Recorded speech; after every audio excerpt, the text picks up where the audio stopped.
رات کا وقت تھا۔ شہر کی سڑکیں سنسان تھیں۔ سرد ہوا چل رہی تھی اور آسمان پر بادل چھائے ہوئے تھے۔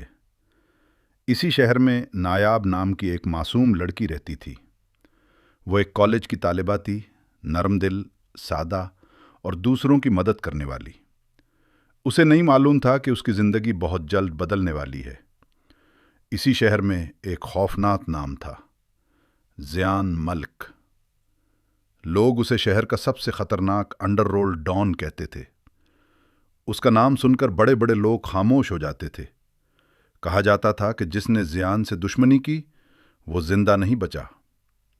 لیکن اس خطرناک انسان کے دل میں ایک راز چھپا ہوا تھا جسے کوئی نہیں جانتا تھا۔ ایک شام نایاب کالج سے گھر جا رہی تھی۔ سڑک سنسان تھی۔ اچانک ایک کالی گاڑی اس کے سامنے آ کر رکی۔ چند آدمی باہر نکلے اور اس سے پہلے کہ نایاب کچھ سمجھتی، انہوں نے اسے زبردستی گاڑی میں بٹھا لیا۔ نایاب چیخ رہی تھی مگر سڑک خالی تھی۔ گاڑی تیزی سے شہر سے دور ایک پرانی حویلی کی طرف جا رہی تھی۔ وہ حویلی شہر سے دور جنگل کے درمیان تھی، بڑی، پرانی اور ڈراؤنی۔ نایاب کو ایک کمرے میں بند کر دیا گیا۔ وہ خوف سے کانپ رہی تھی۔ چند دیر بعد دروازہ آہستہ سے کھلا۔ کمرے میں ایک لمبا آدمی داخل ہوا، سیاہ کپڑے، ٹھنڈی آنکھیں اور چہرے پر عجیب خاموشی۔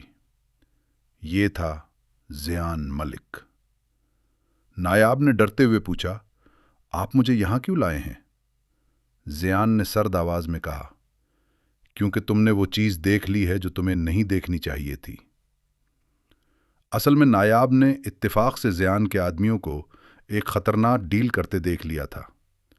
اسی وجہ سے اسے اٹھا لیا گیا تھا۔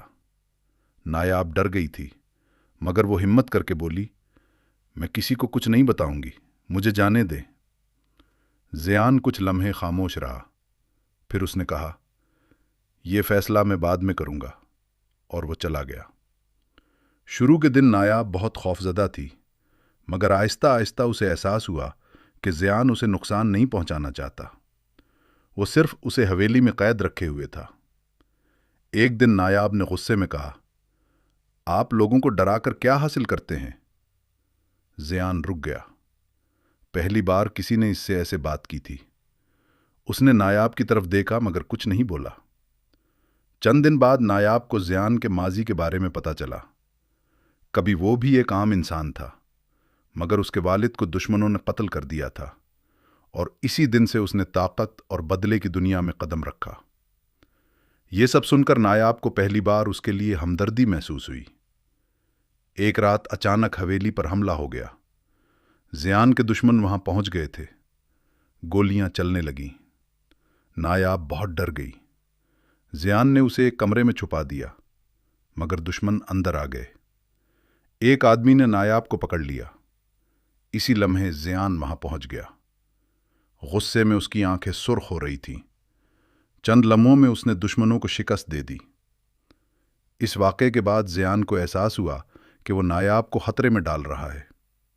ایک دن وہ اس کے پاس آیا اور بولا، تم آزاد ہو، جا سکتی ہو۔ نایاب حیران رہ گئی۔ اس نے آہستہ سے کہا، اور آپ؟ زیان مسکرایا اور بولا، میری دنیا تمہاری دنیا سے بہت مختلف ہے۔ نایاب حویلی سے چلی گئی، مگر عجیب بات یہ تھی کہ اب اسے اس جگہ کی یاد آنے لگی تھی، اور زیان بھی پہلی بار خود کو تنہا محسوس کر رہا تھا۔ کچھ دن بعد اچانک نایاب دوبارہ حویلی پہنچ گئی۔ زیان حیران رہ گیا۔ نایاب نے آہستہ سے کہا، میں آپ کو چھوڑ کر نہیں جا سکتی۔ زیان کی آنکھوں میں پہلی بار نمی آ گئی۔ اس دن کے بعد زیان نے فیصلہ کیا کہ وہ اپنی پرانی زندگی چھوڑ دے گا۔ اس نے اپنے تمام غیر قانونی کام ختم کر دیے۔ لوگ حیران تھے کہ شہر کا خطرناک ڈان بدل گیا ہے، اور اس تبدیلی کی وجہ صرف ایک لڑکی تھی، نایاب۔ آخر کار دونوں نے ایک نئی زندگی شروع کی، ایک ایسی زندگی جہاں خوف نہیں تھا، صرف محبت تھی۔